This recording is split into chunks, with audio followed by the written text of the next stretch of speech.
Karnataka high court के justice justice विद्या सचार शीर्षानंदा अगर महिला लॉयर से ये सवाल पूछे कि आपके क्लाइंट के का अंडरवियर का रंग क्या है, तो लोगों के मन में ये सवाल पैदा होने लगता है कि कर्नाटका हाई कोर्ट के ये जज अपनी हद से पार होकर एक महिला के खिलाफ आपत्तिजनक टिप्पणी कर रहे हैं। आपको मालूम होगा कि कर्नाटका के हाई कोर्ट में एक जस्टिस ने एक महिला के ऊपर इतनी अभद्र टिप्पणी की, जिसके बाद इस पूरे मैटर को सुप्रीम कोर्ट ले जाया गया। और सुप्रीम कोर्ट में जैसे ये मैटर पहुंचता है तो लोगों के मन में ये सवाल उठने लगता है कि सुप्रीम कोर्ट खुद के अंतर अंतर आने वाले हाई कोर्ट के ऊपर क्या कुछ वर्डिक्ट देगा और क्या कुछ फैसला लेगा। मगर सुप्रीम कोर्ट ने आज सुप्रीम फैसला लिया है और कर्नाटका हाई कोर्ट के जस्टिस शीर्षानंदा के खिलाफ जो है सख्त अल्फाज में निंदा की है और कहा है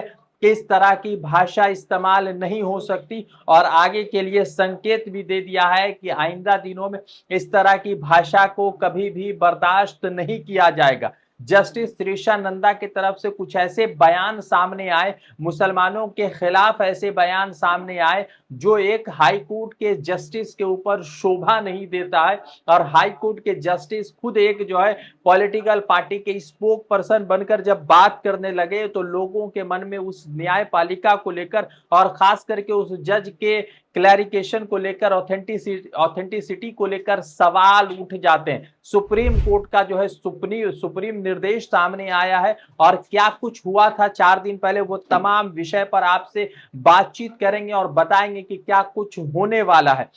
नमस्कार, आदाब, मेरा नाम है रजा अंसारी। देश नीति पर आपका स्वागत है।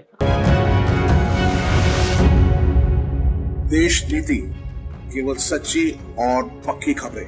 आज से 4 दिन पहले सोशल मीडिया पर एक वीडियो वायरल हुआ था। ये वीडियो कर्नाटका हाई कोर्ट का था और कर्नाटका हाई कोर्ट के जस्टिस विद्या सचार शीर्षानंदा इस पूरे मामला को देख रहे थे और प्रोसीडिंग कर रहे थे। जब हाई कोर्ट का प्रोसीडिंग सोशल मीडिया पर वायरल हो रहा था तो उसी बीच कई सारे ऐसे आपत्तिजनक टिप्पणी सामने आए जिसने शीर्षानंदा नहीं बल्कि पूरे कर्नाटका हाई कोर्ट के ऑथेंटिसिटी को लेकर, उनके जवाब को लेकर और उनके भाषा को लेकर एक सवाल उठा दिया था। मामला ये था कि कर्नाटका के बेंगलुरु में जो मुस्लिम इलाका है वहां पर किसी तरह का एक लैंड डिस्प्यूट हुआ था और उस लैंड डिस्प्यूट को लेकर जो है कर्नाटका हाई कोर्ट में प्रोसीडिंग चल रही थी, हियरिंग चल रही थी। और एक पक्ष की तरफ से एक महिला जो है इस पूरे प्रोसीडिंग में अपने पक्ष का बात रख रही थी और अपने पक्ष की तरफ से तमाम बात को सामने रख रही थी। आपको बता दें कि उसी बीच जस्टिस विद्या सचार शीर्षानंदा उस महिला लॉयर से उनके पक्ष के बारे में पूछते हैं, उनके क्लाइंट के बारे में पूछते हैं और पूछते हैं कि आपके क्लाइंट क्या टैक्स पेयर है। तो महिला लॉयर कहती है कि हाँ, मेरे क्लाइंट टैक्स पेयर है। पर उसी वक्त जो है जस्टिस विद्या सचार शीर्षानंदा गुस्सा खा जाते हैं और गुस्सा आने के बाद बोलता है कि आपके पास इतनी जानकारी अपने क्लाइंट के पास बारे में क्यों कर है? कल को आप ये भी बता सकते हैं कि आपके क्लाइंट के अंडरवियर का रंग क्या है। जैसे ये बयान सामने आया, सोशल मीडिया पर जमकर विरोध प्रदर्शन होने लगा। विरोध प्रदर्शन ऐसा बढ़ा कि यह मामला सुप्रीम कोर्ट पहुंचा और सुप्रीम कोर्ट में आज मुख्य न्यायाधीश की अध्यक्षता में एक बड़ा फैसला आया है और इस फैसले ने सवाल उठा दिया है उन तमाम लोगों पर जो लगातार कोर्ट प्रोसीडर में, कोर्ट रूम में होते हुए किसी पॉलिटिकल भाषा की या किसी पॉलिटिकल लीडर की बात करते हैं, पॉलिटिकल वाली भाषा इस्तेमाल करते हैं। आपको बता दें कि शीर्षानंदा ने उस महिला लॉयर के साथ सिर्फ यही नहीं कहा बल्कि उससे आगे बढ़ते हुए उन्होंने कहा कि मैसूर फ्लाईओवर से लेकर गौरी पार्लिया का जो इलाका है वो तो हिंदुस्तान में है ही नहीं बल्कि वो पाकिस्तान में है। एक कोर्ट प्रेशर में बैठे हुए जस्टिस का इस तरह से बयान, और उस पर से भी वो हाई कोर्ट के जज हो, और उनका इस तरह से बयान सामने आना क्या कुछ दर्शा रहा है। आपको बता दें कि बेंगलुरु में जब से भारतीय जनता पार्टी सत्ता से बेदखल हुई है, कई सारे लोगों की भाषा जो किसी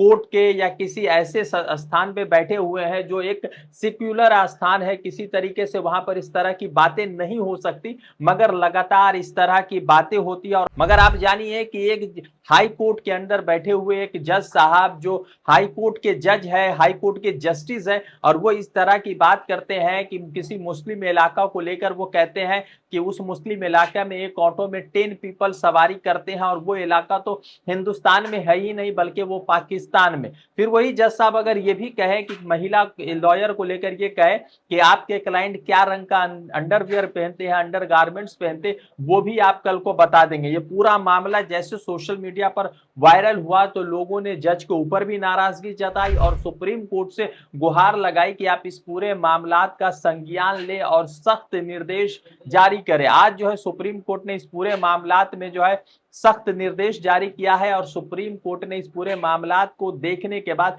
क्या कुछ कहा है वो तमाम चीजें आपको बताते हैं। सुप्रीम कोर्ट ने कहा है, मुख्य न्यायाधीश डीवाई चंद्रचूड़ ने कहा है कि कोई भी भारत के किसी भी हिस्से को पाकिस्तान नहीं कह सकता। ये देश के क्षेत्रीय अखंडता के खिलाफ है। सूरज की रोशनी का जवाब और अधिक रोशनी है, ना कि अदालत में जो कुछ भी हो रहा है उसे दबाया जा सके। इसका जवाब अदालत को बंद करना नहीं है। सुप्रीम कोर्ट ने आगे क्या कुछ टिप्पणी की इस पूरे मामले पे वो भी आपको बताते। सुप्रीम कोर्ट ने कहा कि जब सोशल मीडिया अदालती कार्रवाई की निगरानी और उसे बढ़ाने में सक्रिय भूमिका निभाता है तो ये सुनिश्चित करने की तत्काल आवश्यकता है कि न्यायिक टिप्पणी कानून की अदालतों से उपेक्षित शिष्टाचार के अनुरूप होना चाहिए। यानी कि डीवाई चंद्रचूड़ ये मान रहे हैं कि आज के डेट में जितने भी कानूनी प्रक्रिया है वो तमाम चीजें सोशल मीडिया पर अवेलेबल है, और उनकी तमाम जो प्रोसीडिंग होती है वो लाइव प्रोसीडिंग जनता तक लाई जाती है। तो उसके बीच हमें किस तरह की भाषा रखनी चाहिए और किस तरह का शिष्टाचार रखना चाहिए वो बड़ा महत्वपूर्ण हो जाता है।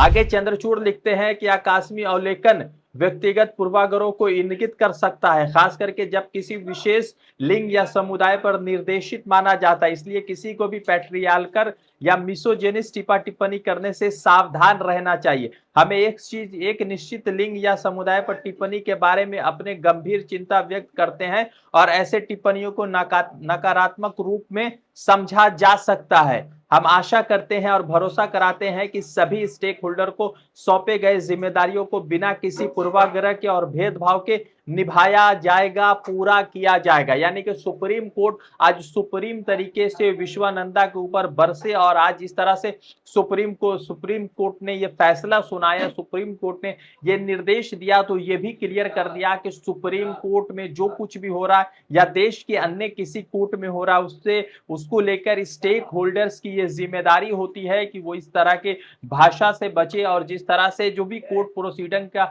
सिस्टम होता है उसमें किसी तरह का भेदभाव ना हो, मिसोजेनिस्ट यानी महिला विरोधी कानून ना हो, पैट्रियार्कल यानी कि ऐसी कोई कानून ना हो जिसको लेकर जो है किसी विशेष समुदाय या विशेष जेंडर के ऊपर जो है ज्यादा प्रेशराइज किया जाए। तो आज देखिए कि किस तरह से कर्नाटका हाई कोर्ट के में जस्टिस के इस बयान से सुप्रीम कोर्ट ने आज सुप्रीम फटकार लगाई है।